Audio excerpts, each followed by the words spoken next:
Hello guys, मैं सुरेश हमारे YouTube channel SK agriculture point में आपका स्वागत करता हूं। और हम पढ़ रहे थे यानी ब्लड रक्त में, यानी कि हमने रक्त की सामान्य जानकारी और आरबीसी के बारे में संपूर्ण जानकारी पढ़ ली थी। हीमोग्लोबिन के बारे में भी पढ़ लिया था, यानी कि रक्त कोशिकाओं के बारे में पढ़ रहे थे, जिसमें से आरबीसी कंप्लीट हो गई थी, हीमोग्लोबिन कंप्लीट हो गया था। तो आज हम पढ़ने वाले डब्ल्यूबीसी के बारे में। ठीक है, किसके बारे में? डब्ल्यूबीसी के बारे में। तो गाइस हम स्टार्ट करते हैं हमारी डब्ल्यूबीसी, यानी कि डब्ल्यूबीसी होती क्या है, डब्ल्यूबीसी क्या है, कैसे है। तो यानी कि हम स्टार्ट करेंगे डब्ल्यूबीसी। डब्ल्यूबीसी क्या है?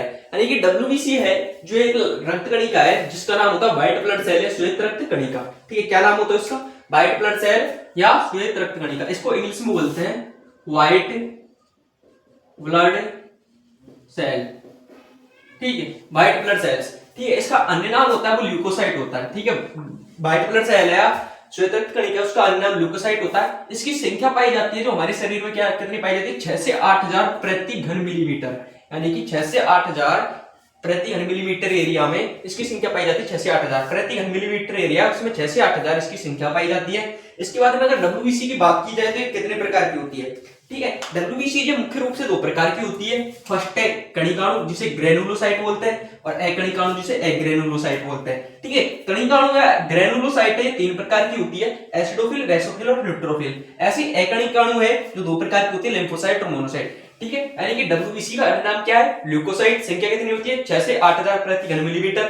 ठीक है, इसके बारे में कितने प्रकार की होती है हम देख रहे थे, यानी कि ये दो प्रकार की होती है। फर्स्ट होती है कणिकाणु और सेकंड होती है अकणिकाणु। कणिकाणु को इंग्लिश में बोलते हैं ग्रेनुलोसाइट और अकणिकाणु को बोलते हैं एग्रेनुलोसाइट। ठीक है, यानी कि कणिकाणु में यानी कि सबसे ज्यादा मात्रा में पाई जाने वाली डब्ल्यूबीसी है वो न्यूट्रोफिल, क्योंकि 60 से 65% पाई जाती है। यानी कि कणिकाणु की तीनों में से यानी सबसे ज्यादा पाई जाती है वो न्यूट्रोफिल पाई जाती है, जो 60 से 65% पाई जाती है। इसके बाद में अगर कणिकाणु अकणिकाणु की बात की जाए तो मोनोसाइट उसमें सबसे ज्यादा पाई जाती है, तो 20 से 25% पाई जाती है। ठीक है, इसके बाद में हम एक एक को पढ़ेंगे, एसिडोफिल, बेसोफिल एंड न्यूट्रोफिल, और इसके बाद में लिम्फोसाइट एंड मोनोसाइट, तीनों के बारे में सामान्य जानकारी लेंगे, पांचों के बारे में। तो स्टार्ट करते हैं आगे, तब तक के लिए इसको उतार लो।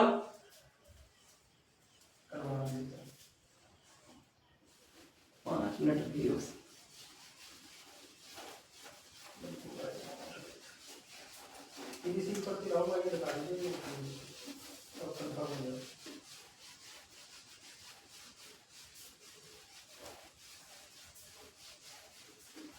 तो गाइस हम पढ़ते हैं हमारे एसिडोफिल के बारे में, यानी कि यह कणिकाणु प्रकार की एक डब्ल्यूबीसी है जिसका नाम एसिडोफिल है। तो इसके बारे में हम थोड़ी सामान्य जानकारी लेते हैं। यहां से जेट आईसी और सीयूटी में इंपॉर्टेंट क्वेश्चन बनते हैं, और ये बहुत इंपॉर्टेंट टॉपिक भी है ब्लड, यानी कि यह यानी कि अम्लीय अभिरंजक होता है जो इसको रंग प्रदान करने का कार्य करता है। यानी कि यह अम्लीय अभिरंजक के साथ ही रंग प्रदान लेती है, यानी कि अम्लीय अभिरंजक मिलाएंगे तो इसका रंग चेंज हो जाएगा। यानी कि यह अम्लीय अभिरंजक के साथ रंग प्रदान करती है।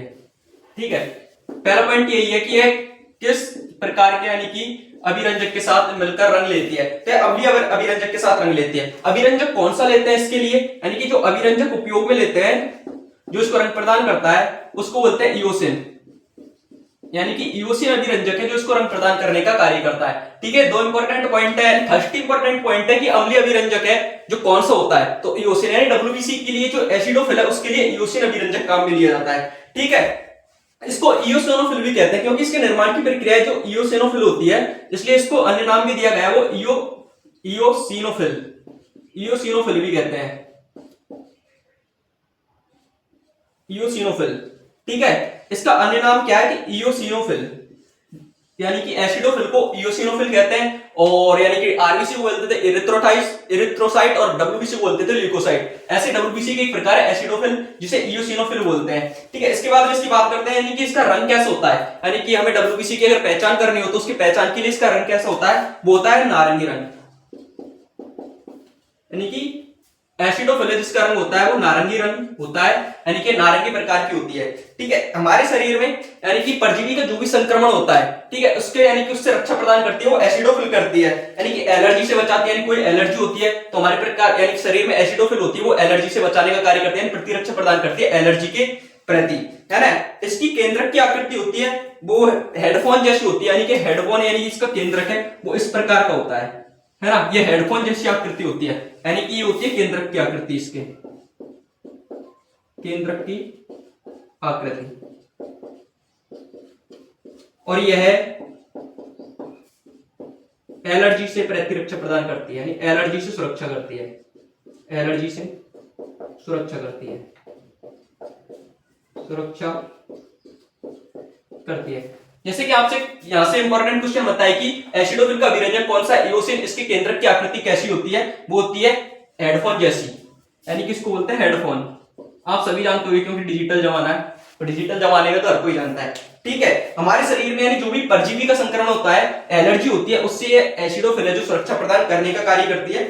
ठीक है, और ये केंद्रक है जो कैसा है, यानी कि इसकी दो पालियां हैं, इसकी एक केंद्रक होता है वो द्विपालित होता है, यानी कि द्विपालित केंद्रक। इसका कैसा केंद्रक होता है, द्विपालित केंद्रक। ठीक है, इसके बारे में सामान्य जानकारी पढ़ ली है। तो ये यानी केंद्रक की आकृति जो हेडफोन जैसी है, द्विपालित केंद्रक यानी दो पालियां हैं, इसलिए इसको द्विपालित केंद्रक भी कहते हैं। आज की वीडियो में यहीं तक, आगे नेक्स्ट वीडियो में स्टार्ट करते हैं। तब तक के लिए धन्यवाद। वीडियो पसंद आई हो तो लाइक कीजिए और चैनल को सब्सक्राइब कीजिए।